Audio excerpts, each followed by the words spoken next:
Alright, looks like we are live once again. I'm gonna go post stream announcement on Twitter, and then we will jump over to the gaming stream layout and get started.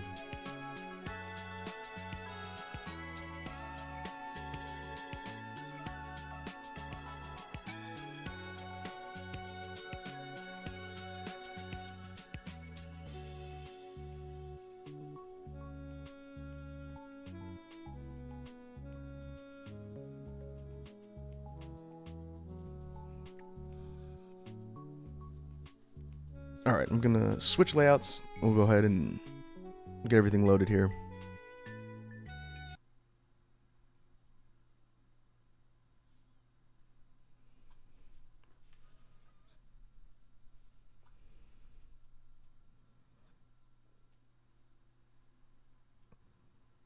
Alright, I think we are good to go for today.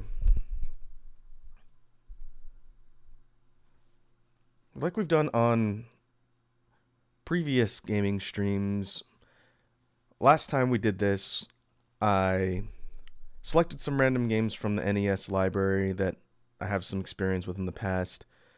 And so I wanted to kind of continue the showcasing of stuff out of the 8-bit library today. And we'll be looking at some different games that may be well known, maybe not. Well, we'll have to see. They're games that I know, but that doesn't mean they're familiar to people who haven't played a lot of the NES library. I'm going to go ahead and jump into the first one. Let me update my status here.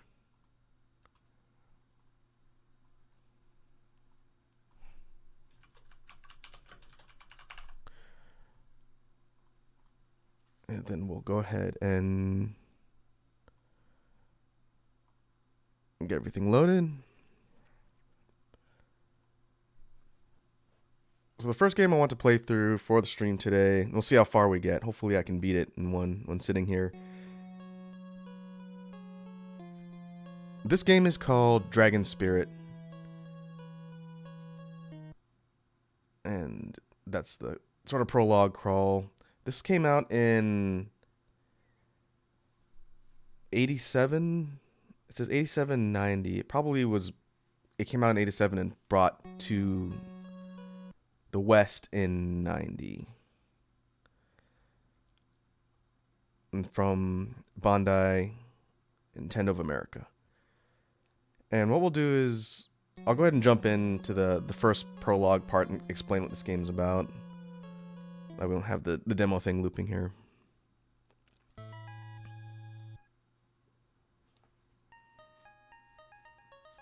I believe this is an adaptation of an arcade game that was released on, I want to say, TurboGrafx. And there's an installment on NES, and that's what we're playing here. So real quick, since this game doesn't really give you much of a tutorial or explanation of anything, it just dumps you right in. Dragon Spirit is a scrolling shooter, or shmup. Kind of similar to Raiden or Gradius or R-Type.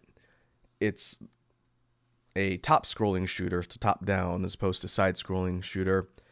And you play as a dragon. There'll be a little bit more explanation with some story bits as we proceed. But your player character is Little Blue Dragon, and you're dropped into this sort of intro / tutorial level that doesn't explain anything. And you have two major tools in Dragon Spirit for fighting. The B button gives you an anti-air shot, that sort of spreading fireball. A gives you this ground shot, which hits enemies on the ground, grounded targets. And there's different power-ups you get, if you saw it, that change the way your character plays. The white power-up is the spread shot. You also have the ability to get speed up and fire rate boosts, as well as additional heads, which increases your overall firepower, which is kind of an interesting mechanic for a shooter. And at the end of the prologue stage, we're dropped into this fight against this guy named Zawal, according to the little text crawl we got at the beginning that stays on screen for 5 seconds.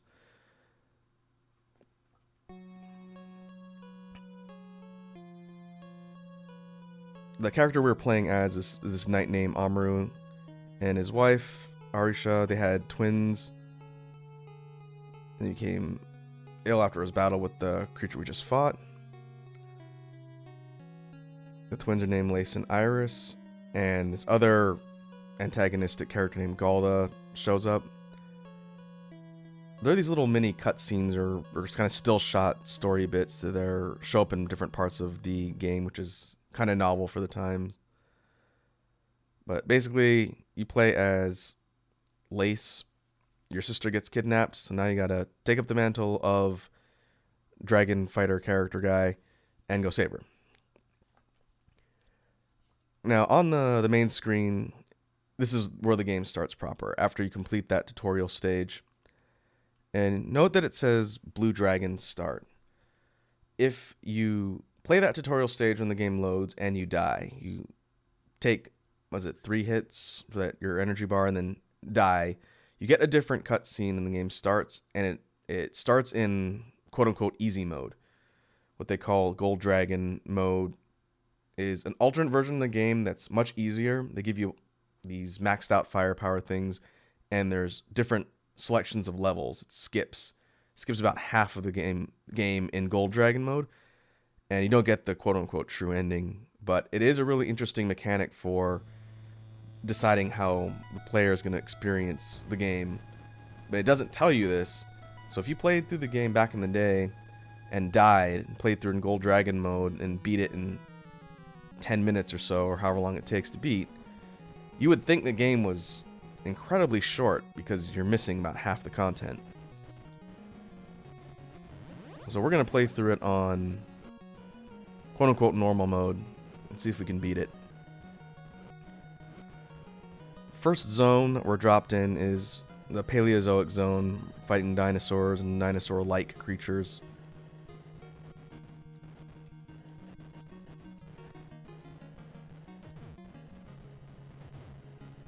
And as you can see, the air-to-ground shot is useful for things that are usually going to try and hit you from the ground or fire at you. So the game kind of requires you to memorize which enemies are placed where and which shot type to use. Those red egg power-up things give you firepower boost, and the blue ones give you additional heads with a max of 3. And I believe it's 3 tiers of the standard shot that I've got now, which is a rapid fire. And it's maxed out. And as we proceed, there'll be additional types of power-ups that I'll get that slightly change the way your dragon behaves. Some of them are better than others. But what I like about Dragon Spirit is that it sort of builds on the standard shoot-'em-up tropes and does some things different. That particular power-up gets rid of all your heads, but it gives you a maxed out rapid fire shot and this sort of spreading pattern with just one head.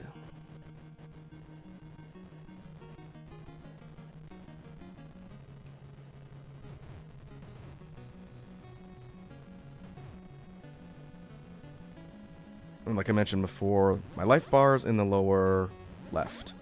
It'll fill up and turn white as I take hits. And the power-up I just got is an Earthquake power-up. It turns all of my air-to-ground shots into screen area effect. And it'll take out things on the ground for a set amount of time, then it wears off, just like the supercharged power-up I had before. Yeah, it's gone.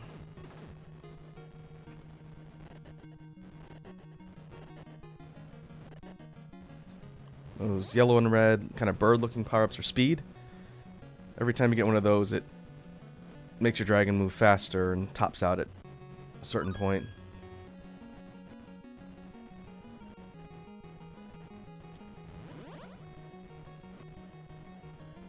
Hey, what's up, Wazzy? Welcome to the stream.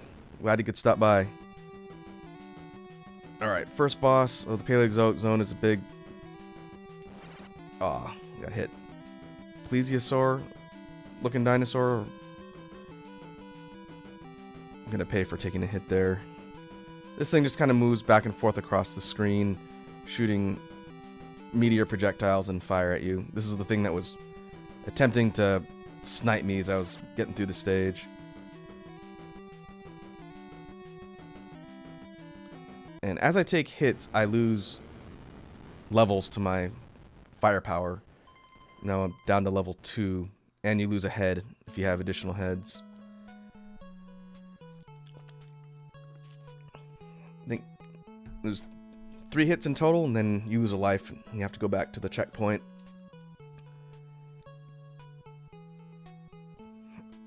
As you proceed through the different levels, you'll free the different maidens of the royal court that were also kidnapped.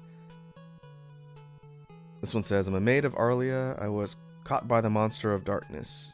In all caps for some reason.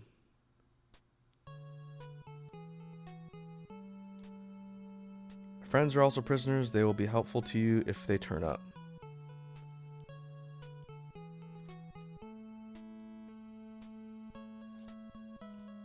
Real quick before we move on, Wazzy, are you able to hear the game audio?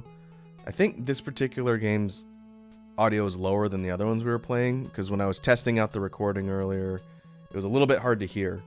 So I boosted up the game audio a bit.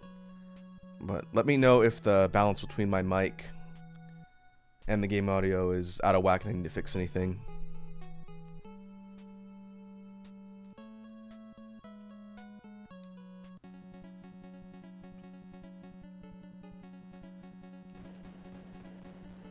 Okay, as long as you can hear the audio somewhat, that should be fine. This game has a really awesome soundtrack. It's one of my favorites from the NES library.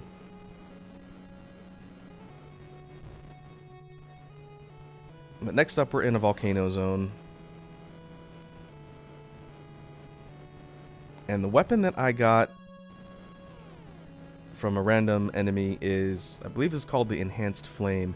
This is the strongest weapon in the game. It's got a fairly large radius of contact, and it fires quick. It does a ton of damage directly in front of you if you have 3 heads. And it'll usually drop bosses in a few volleys. The tricky thing in this particular game is getting all the way to the boss without taking any hits and losing your weapon. Because in addition to leveling your flame down, if you take a hit and you have a specific flame power up, you lose it. It'll go back to your regular one and it'll get downgraded by a level.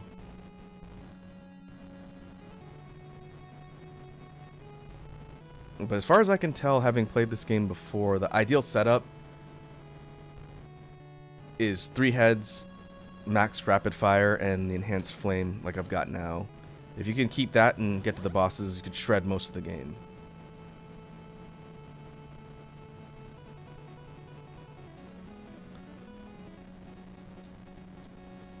Oh boy, I need to be careful.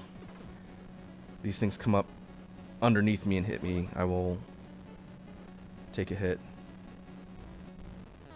Like so. This is going to be one of those games where I have to be careful when I look at the chat, because if I blink for a minute, it's going to kill me.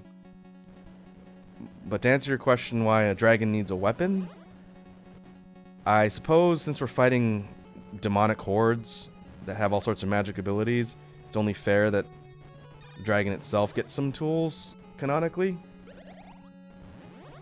Granted, they're all fire-based abilities. The little bit at the beginning, the prologue, shows the prince who's off to save his sister. He becomes the dragon. So I assume, since it's all magic based, there are perks or bonuses to being said dragon if you're going to go out and fight the demonic hordes. Or it could just be a gameplay mechanic with no real canonical value. Alright. this power-up is the spread shot that I had in the prologue stage. This one is fairly useful. It covers a wide range, so if you're fighting a lot of enemies on screen, it's useful, but it does a little bit less focused damage than the enhanced flame I had a second ago. But the boss of level 2 is this twin-headed firebird. It has these orbiting meteors, and then it'll split apart, like so. Come back together, and basically continue orbiting the screen. It doesn't have any attacks of its own other than trying to hit you. If you can get in its face and concentrate fire, it goes down pretty quick.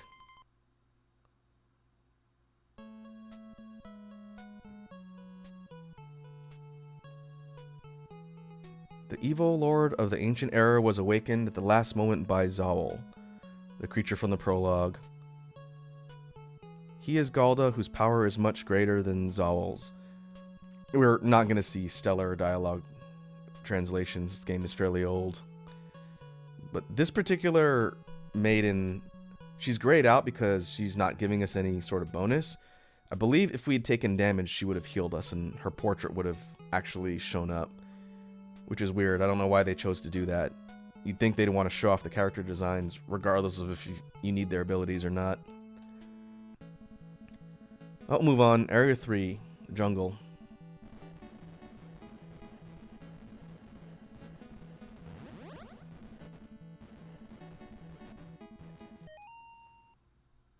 I'm going to just boost the background audio by just a hair. I do want the game audio to be somewhat audible because, again, the level tracks in this game are pretty cool.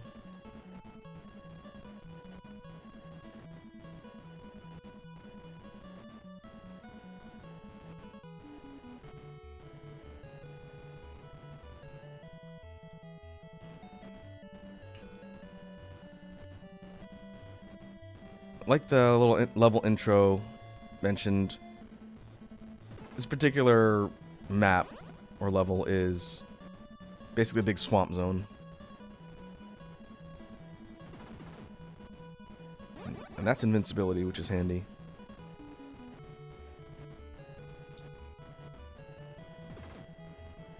Majority of the hostile life forms look like they're bugs, and I don't know what those purple things in the water are supposed to be.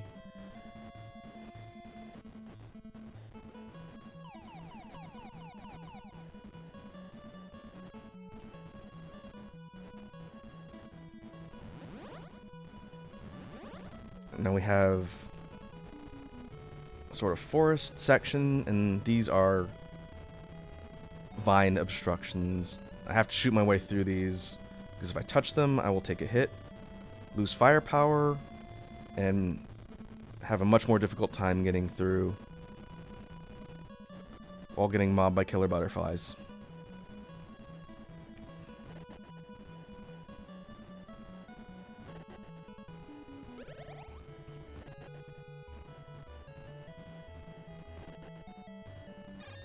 The white power-ups are points. I have a score at the top, which doesn't really mean much aside from giving me extra lives.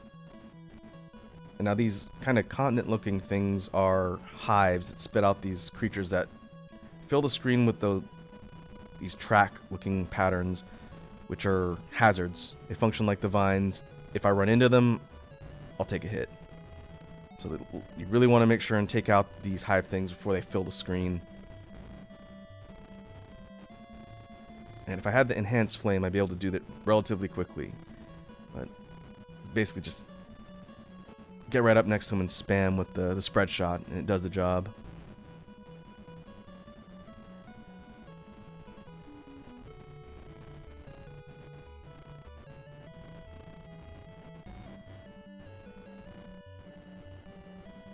One more? Nope.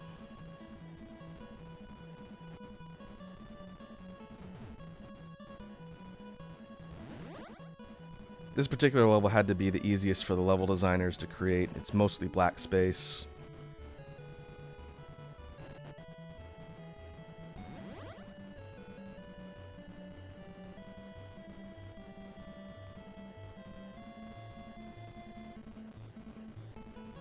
That's boss time. Stages in this particular game aren't terribly long.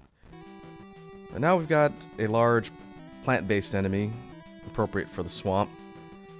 And it spits spores at you that can only be taken down with an air-to-air shot. And its weak point are these little bud things on the bottom that you need the ground shot in order to hit. So the real trick here is getting hits in while making sure to clear out the air projectiles so you don't get nailed as you're trying to take out its weak points. And likewise, we do that the second set.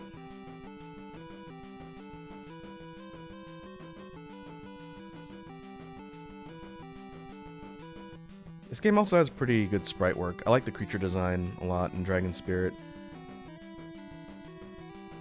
Alright. I took out the second round of buds, and now we have the core just spitting a ton of projectiles. All we have to do is alternate our shots with the ground shot, and it's dead.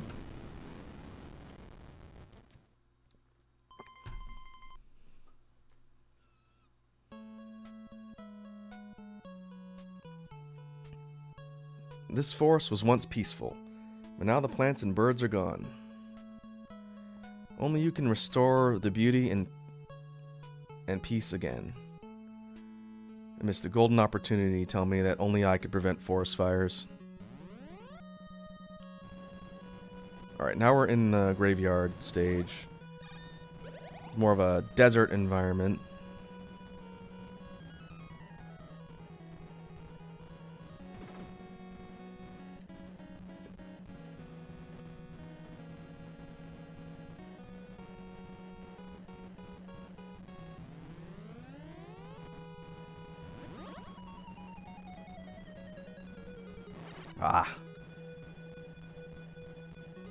Losing that weapon's gonna make things a little more difficult. Extra life. Okay, that's a skull power-up. That will level down everything that I currently have. Now, why they decided to put a power down item in the scrolling shooter where you're constantly trying to get power-ups, I'm assuming for the challenge or maybe to troll you, but yeah, don't get the skulls. Skulls will make your dragon less effective.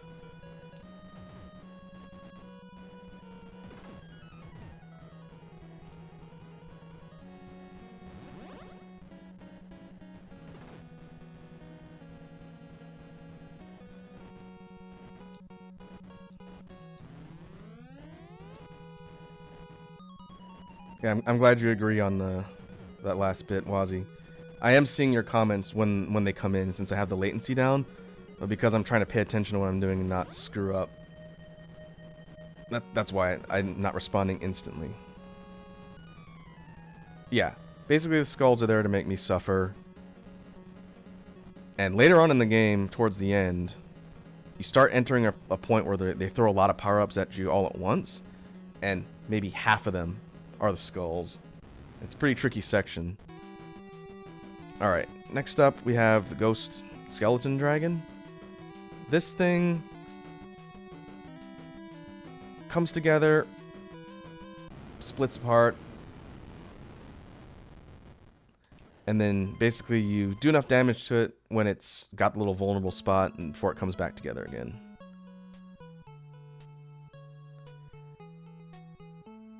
I mean, you could talk as much as you want, Ozzy. It's fine.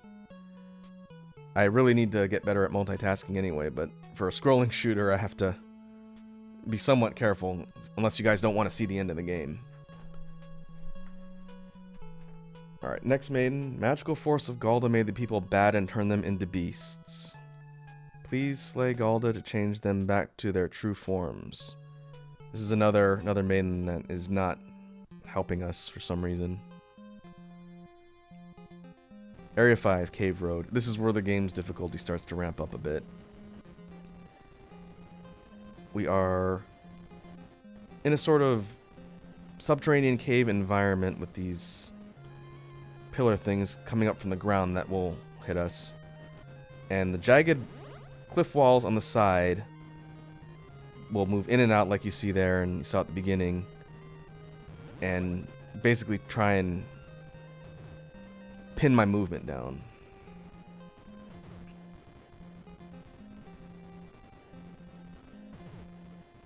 As far as the maidens go, I think as long as they're not offering any bonuses to you because you're not injured or whatnot, that's why you don't see their portraits.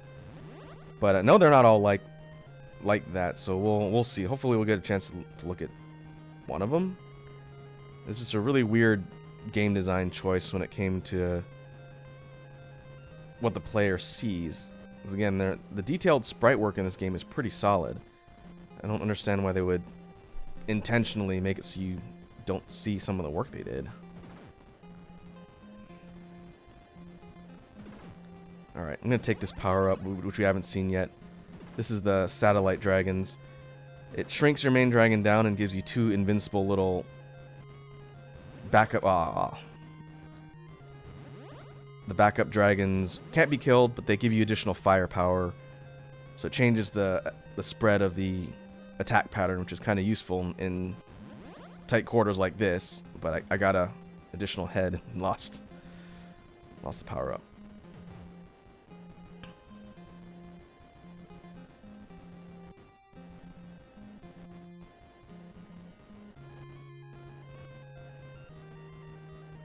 As you can see, we're maneuvering through pretty tight corridors here, but we're just about out.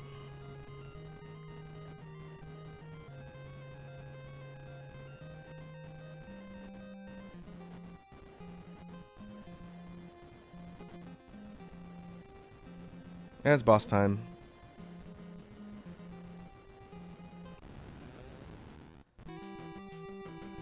Because we were in a cave, the boss of this particular zone is a spider, and it roams around on its web, creating little spiderlings, and then occasionally it'll jump up to your level and try and hit you with webs, like so. It can only be damaged in the air when it's jumping, or you could use ground shots when it's on its web. Hey, we got one. The monsters of darkness are coming up in disguise. Alright.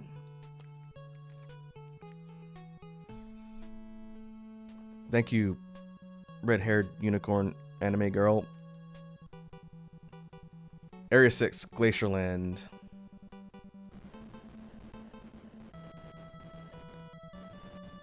Hope you like light mode on your devices because this is mostly a white palette. Oh man, that actually hurts my eyes after the last one, which is a mostly black palette.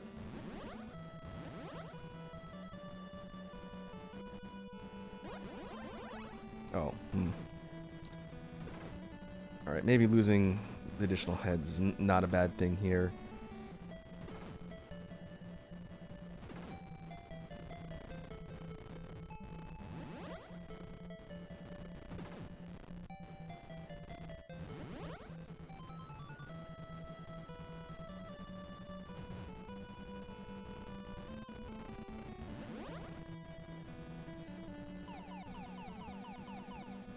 That works.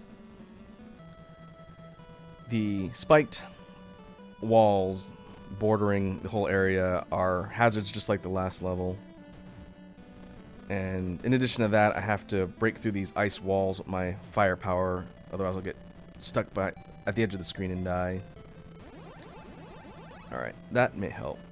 Got the satellite dragons again.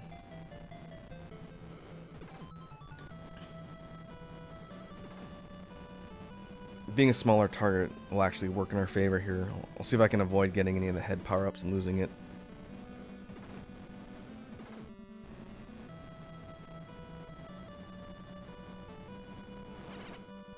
Or taking a hit and losing it.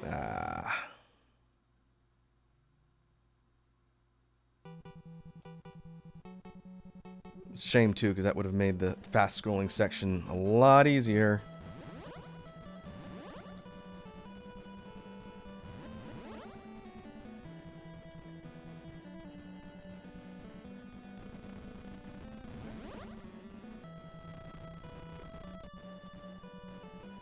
Alright, should still be fine. Oh, getting the invincibility would have made that more helpful, though.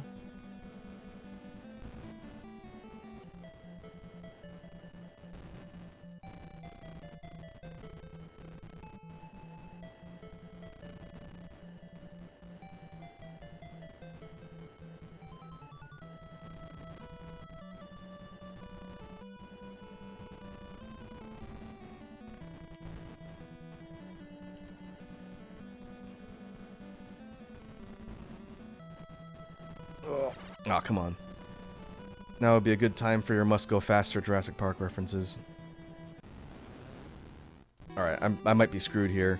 But the boss of the Glacier Land is this green dragon creature that spits fireballs in a similar pattern to the first boss, but every time you do enough damage to it, one of its tail sections splits off into shrapnel. So it becomes a bit more of a risk the longer it's on screen and you're doing damage. If I had a strong weapon, it would go down relatively quickly, but I don't.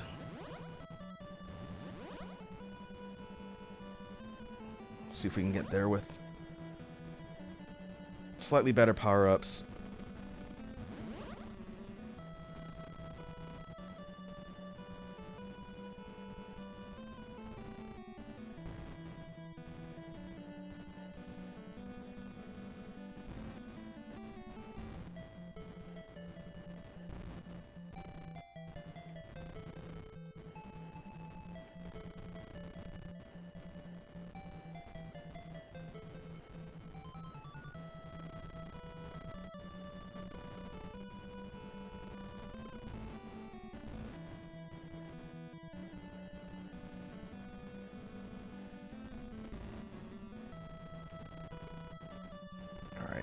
Let's see if we can just make it through. Alright, much better.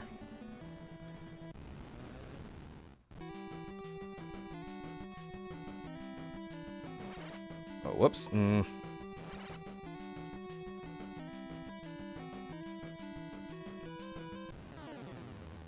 Oh, it was maybe a couple hits away.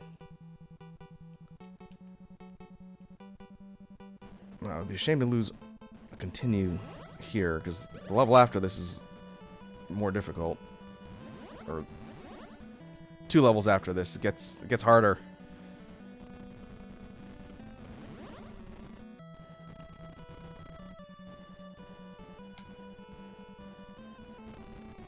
Oh boy, okay. That was why you don't get the skulls. Boy, I might actually lose a continue here. Yep.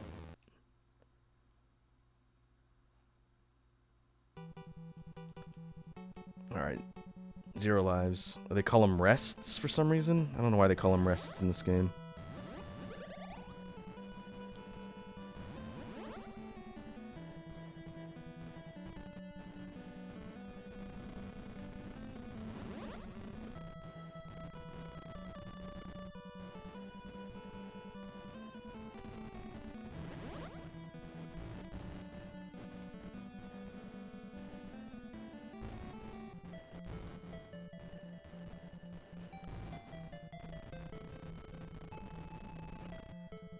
This particular section, it actually is a bit of a risk to have maxed out movement and speed, because the max speed makes your dragon really kind of erratic and jerky, and when you have fast scrolling tight corridors where you move just a pixel off and take a hit, this is bad news.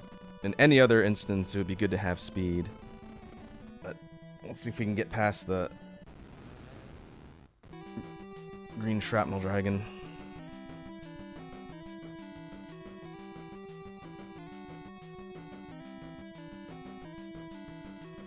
Just need to be mindful of where its tail is at, since that's where it splits from.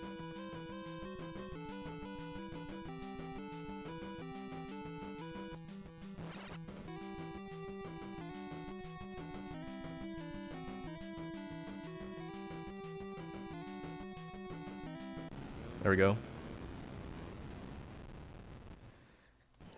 Not pretty. We made it through. Now we're going underwater.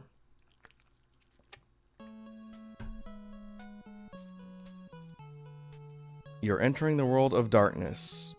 No one can help you. Period. Okay. All I can do for you is heal your wounds. Alright. I wonder if that heals me to full. Yes, it does. I am at base level firepower, but now I have full life again.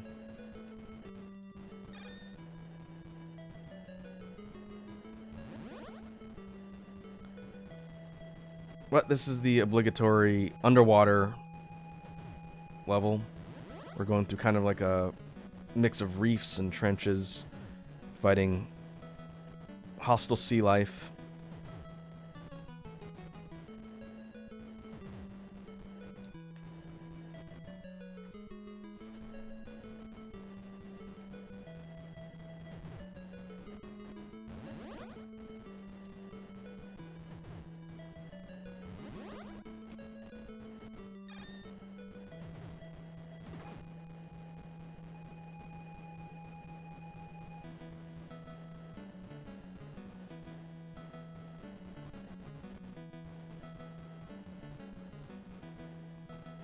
Yeah, that is true, Wazia. Maybe that's why they decided to call the life system rests in this. I know other games did that too back in the day. Usually it was lives, though. Or extra mans. I know people used to call them that back in the day too. Extra guys. It's like that Ryan Reynolds movie that's coming up. It's called Free Guy, right?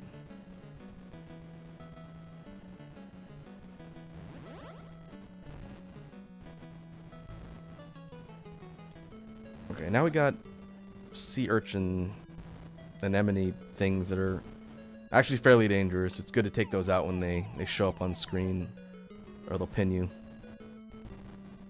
If you don't have a rapid fire weapon, that's fairly difficult to deal with.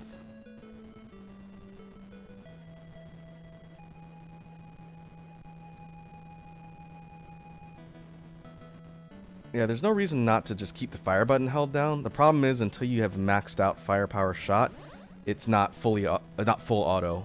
Whoa, for the rapid fire. Ah.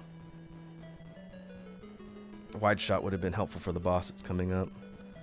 We have these worms? Oh, what are those? Worms? Ah. Whatever they are, they're fast and they spit a lot of projectiles. Now I've got level 2 shots and 1 hit away from death on my last life. But the boss of the undersea stage is this sort of flounder looking thing. It moves back and forth along the upper screen, spits out little flounderlings, and basically just drops a ton of projectiles. If I had a powered up shot, this fight would be over in a few seconds. But I don't, so now I actually have to dodge.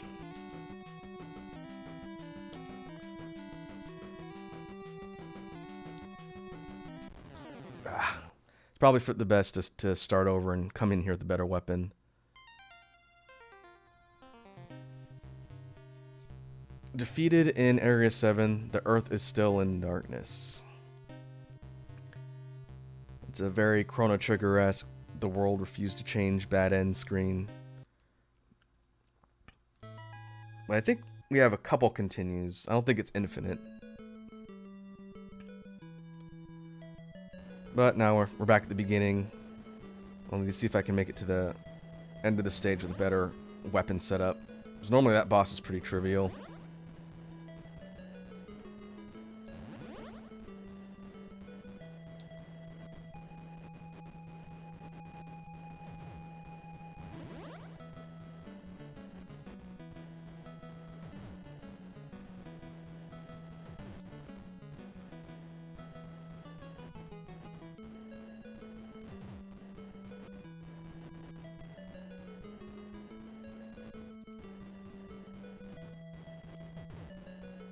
Okay, level 3.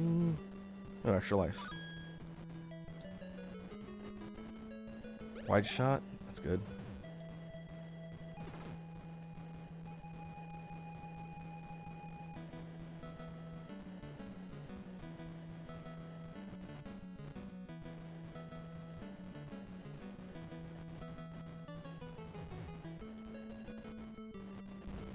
think I'm one level away from full auto my firepower. Maybe one more head before I go to the boss. That'd be ideal.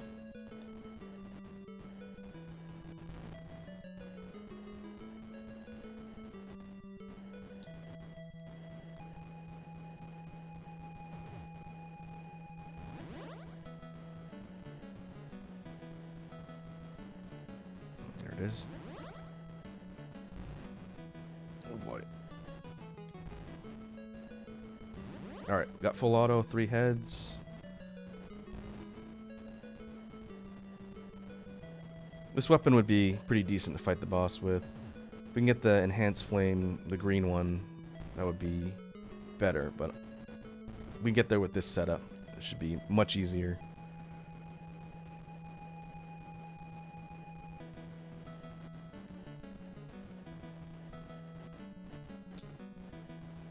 There we go. Now I just need to not lose it.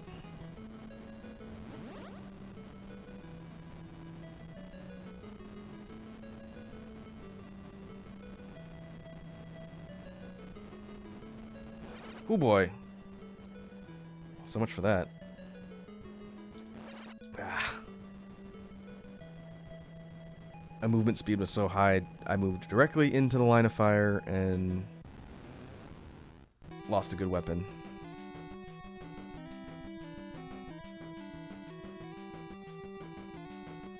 You may be noticing a theme as I've been playing through this game. If I can keep my weapon set up all the way to the bosses are trivial. They're very easy to kill. If I don't, and I get to the boss with one hit to spare and a level 2 shot like this, then the bosses become much more difficult. Normally this particular stage is easy to clear unless you lose all your power-ups. But we have a checkpoint now. I need to do better and get to the boss with an upgraded setup.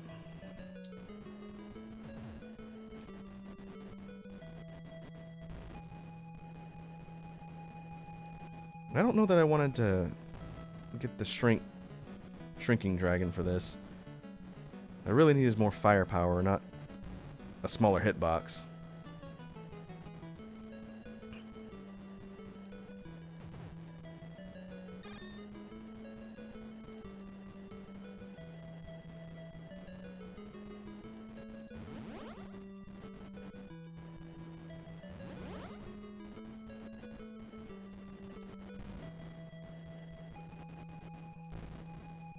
This is level 3 flame.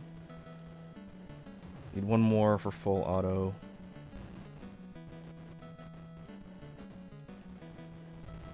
You know what's funny about those skull power-ups? I'm pretty sure they track to your position. Normally the power-ups, when they come out, they just sort of float around the screen. But I'm fairly certain, because the skull ones are bad, they gravitate towards your position on screen. That might just be a tinfoil hat conspiracy theory, but wouldn't surprise me. Oh. Where those little worm things are proving to be a big obstacle here. The rest of the stage isn't that bad, but there's just so much on screen for that. I gotta make it through without taking a hit. Otherwise, I'm not going to have a good shot at killing the boss. And it'd be a shame if I lose all my continues here, because this is definitely not the hardest level.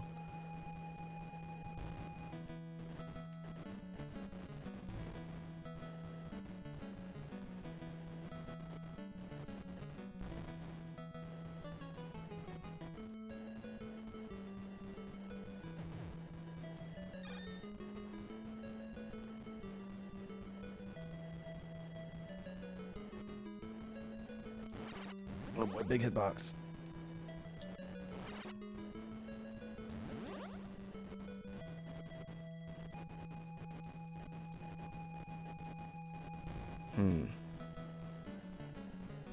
Well, I just made my job a lot harder.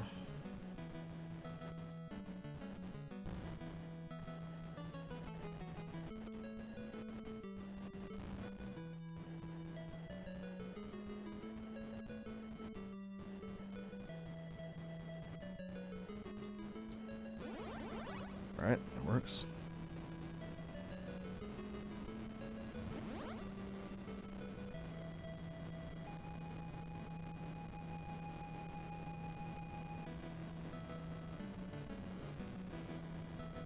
Ah.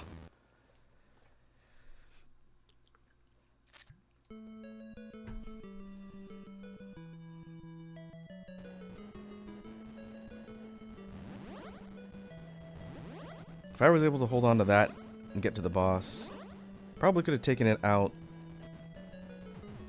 relatively quickly.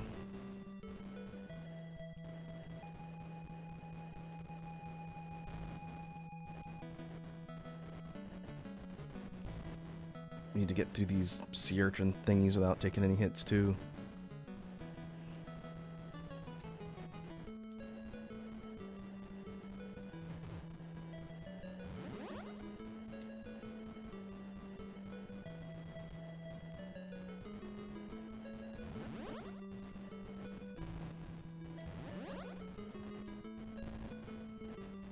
Alright, better.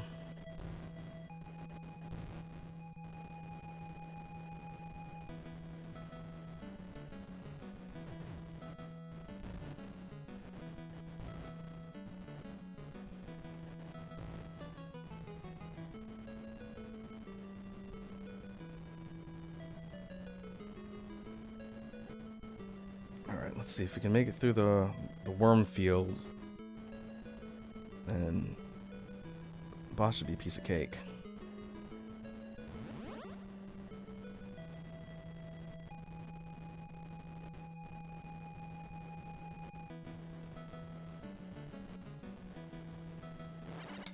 Oof. I should have gone left. Alright, let's just move through. Alright, level 3? Level 3 flame, 2 heads, better than before.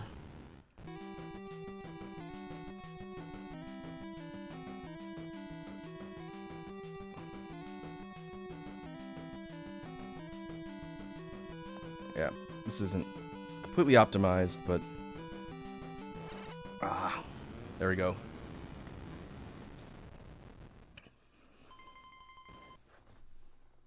Wasn't pretty, but we're moving on.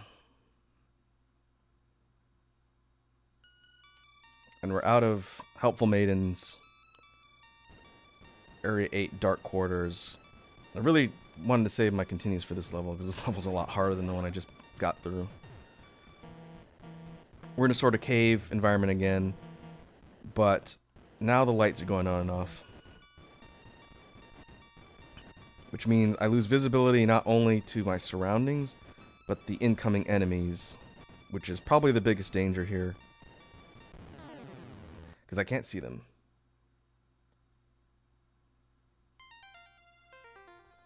I think that's continue 2 of 3, I think? 2, 3, or 4?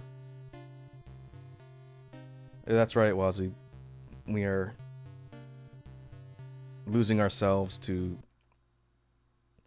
challenging enemy sets.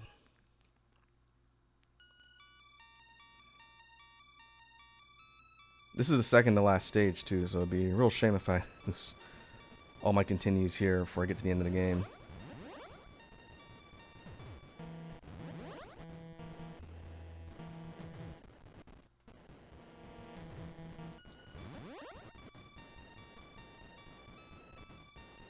These floating spike rock things cannot be destroyed. They're basically airborne hazards. Meanwhile, these bat things, whatever they are, trying to mob my position.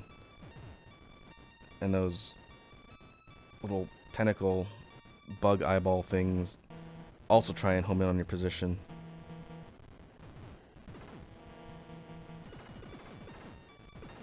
And got bouncing jellyfish.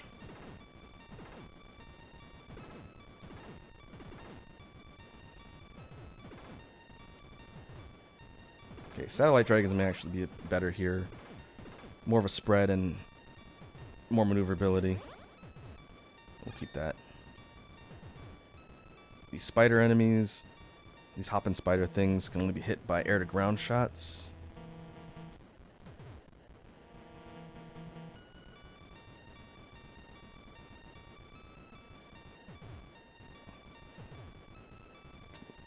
Avoid skulls. Alright, now we got a boss that's... Oh, wow. Bad reflexes. Basically, it's a big face with a tongue. And its weak points are the eyes when they flash and try and shoot you with projectiles. If I hadn't gotten tagged right at the beginning, the satellite dragons would have made that much easier.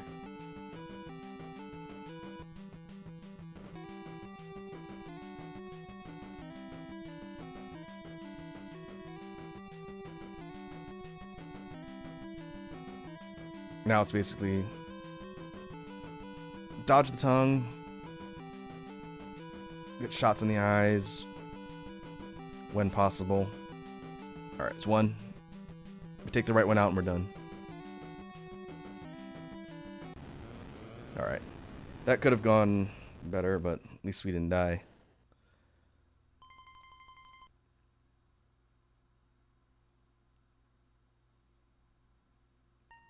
Dark Castle. This is the last stage of the game. Similar tile set to the prologue stage we saw at the beginning, but now there's actual full level and layout and enemies. That basically combines every hazard from stages we've seen previously. We've got these floating rock obstacles, the bats, these red Christmas tree things, whatever they are. Ah.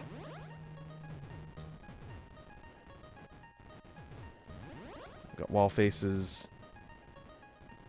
Sea anemones? I guess that's what those are.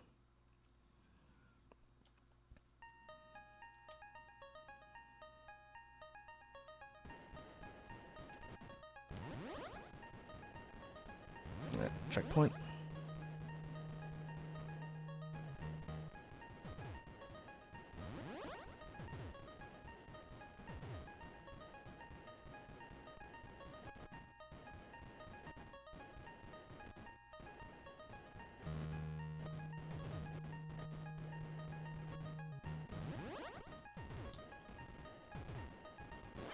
Ah.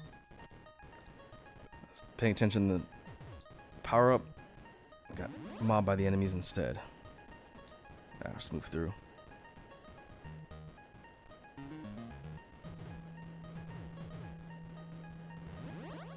Those torch things are a power up if you can hit them with a ground shot.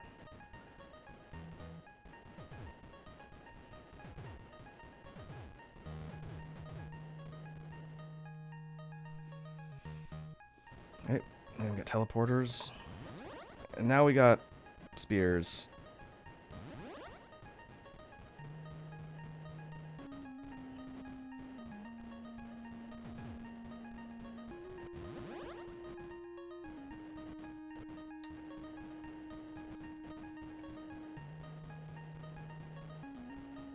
And now we got a faster scroll section, just like the ice zone. Not too bad as long as you have a decent weapon. If you don't have a good weapon here, you're kind of boned. Or if you get stuck behind the scenery as it scrolls, you're equally boned.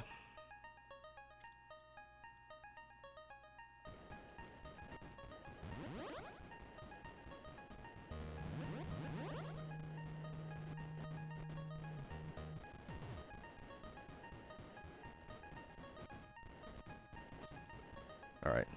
That section's not too difficult.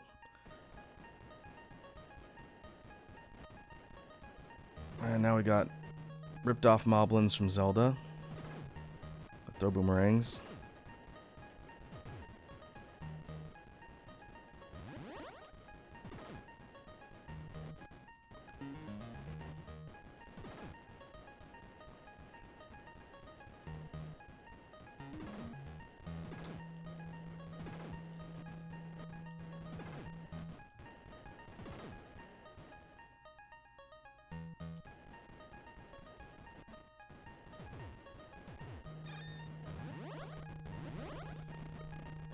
And now we've got the destructible walls, similar to the jungle level. Oh boy. Get boxed in.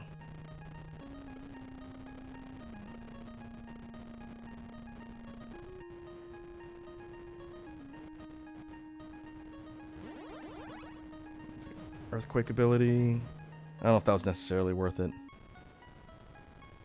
And now we have the last stretch. This is gonna look pretty familiar because it's very similar tile set to the prologue level we saw at the beginning. There are a lot of power-up bats. This is what I talked about earlier with the power-down things. There's skulls everywhere. Because, screw you, I guess.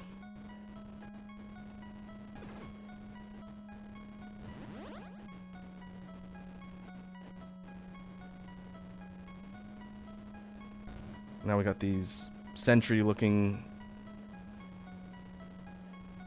mace guys. That actually comes out really quick.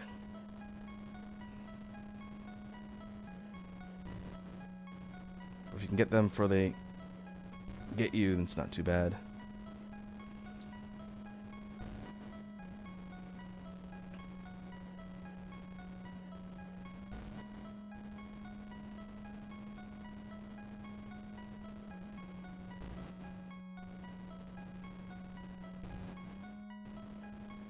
There, just gonna keep moving.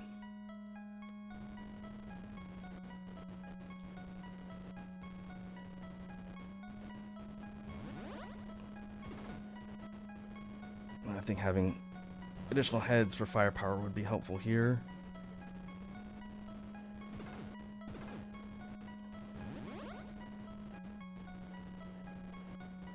Oh, satellite dragons, that works.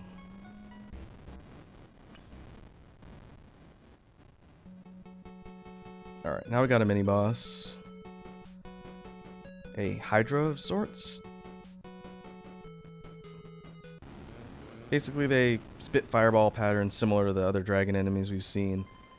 Not too difficult if you got a decent weapon. If you don't have a decent weapon, then it's pretty difficult, since they fill the screen and it's kind of a pain to deal with. Now we got Lava Lake, similar to level 2. Complete with hostile meatballs. This is the last stretch to the final boss. No pressure.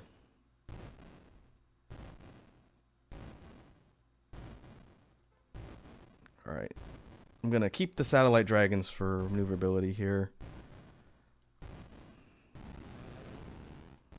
Alright, this is the final boss. Galda. He's a little wizard guy. He teleports all over, shoots projectiles.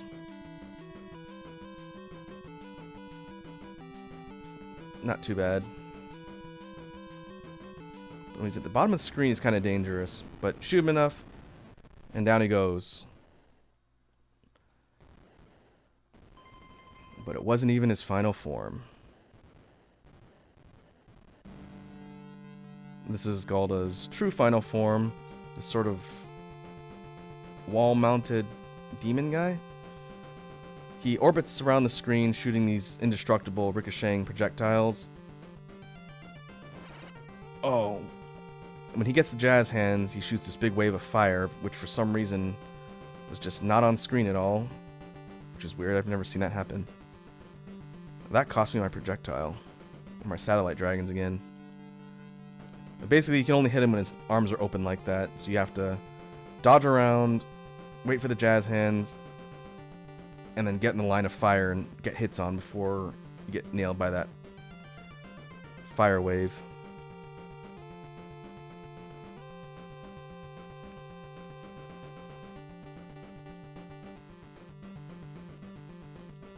Oof.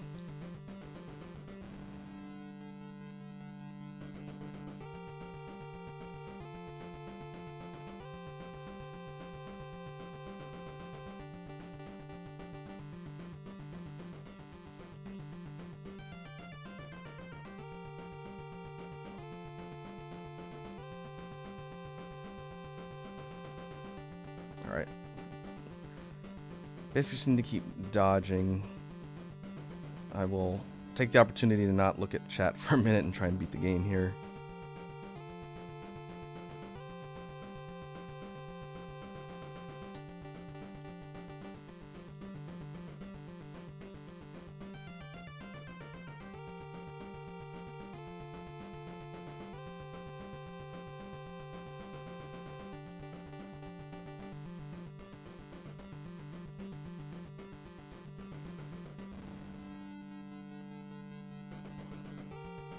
Just like all the other fights we've done, if I had a fully powered up loadout of weapons, this would be trivial, even though it's a final boss.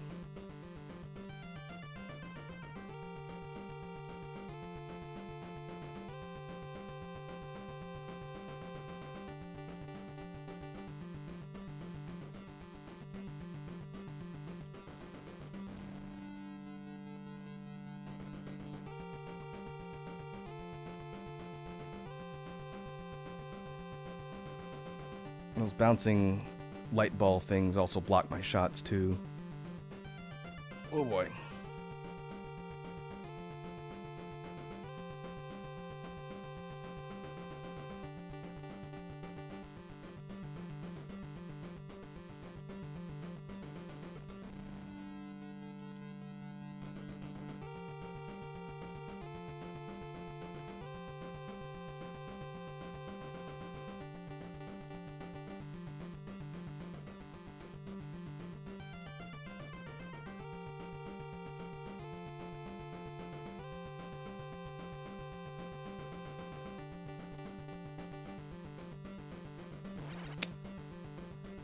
Oh boy.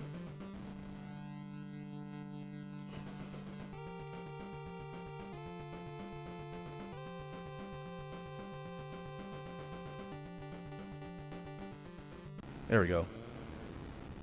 Oh, I would have been very disappointing to die there.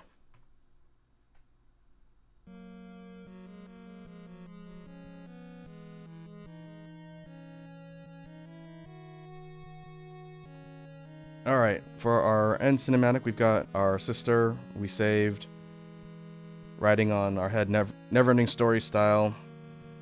Light and peace were restored to the earth in all caps again.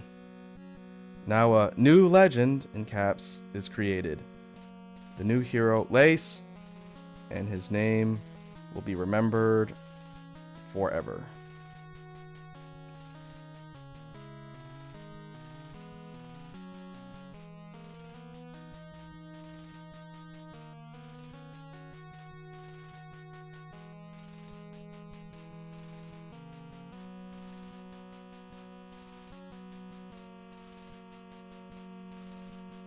I wonder if the latency got reset to medium. Oh, we get to see all of the maidens too. After we get through the crawl here, I'm gonna try and restart the stream and see if I can fix that. But now we get to look at all of the fancy sprite work that we missed out on.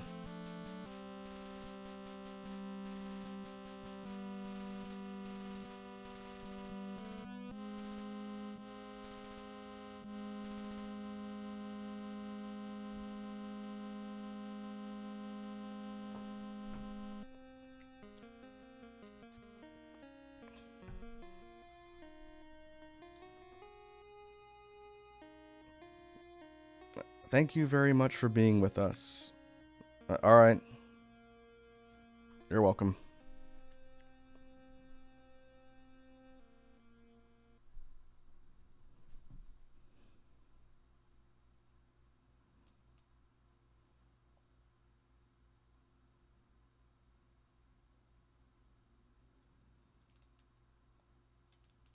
Let's see, does it give me a hard reset?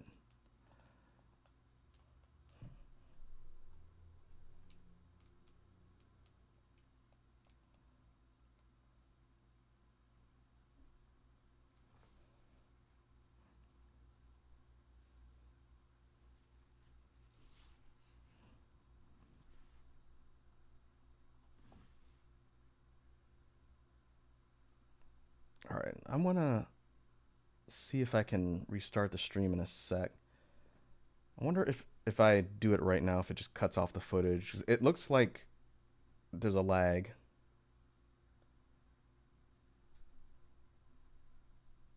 So I'll give it a second. To answer your question, Wazzy, I am not good at bullet hell games. A friend of mine way back in the day in Earth School was very good at the Toho games. I like scrolling shooters, but the crazy bullet hell ones I kind of suck at. I think my reaction time isn't the best, but maybe we'll do those on stream sometime.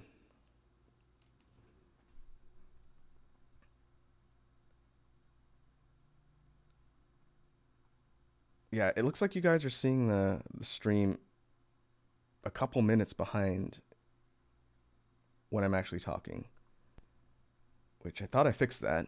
Maybe not.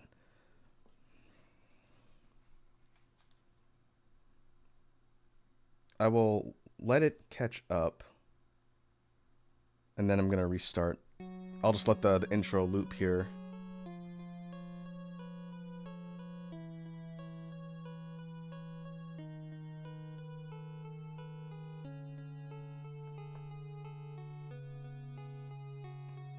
To answer your question about why my sister's human, the main character, Lace, that we're playing as, he's a human that turns into a dragon.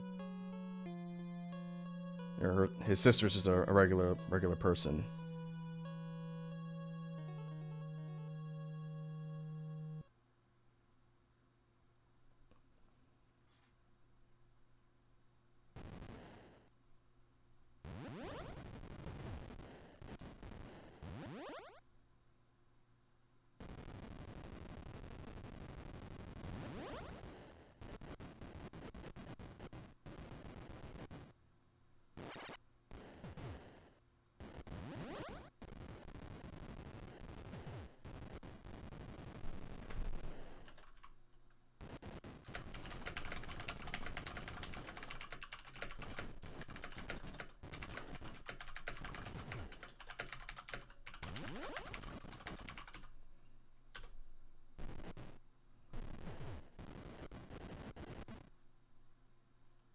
Alright, I'm gonna restart the stream real quick and see if I can fix the latency.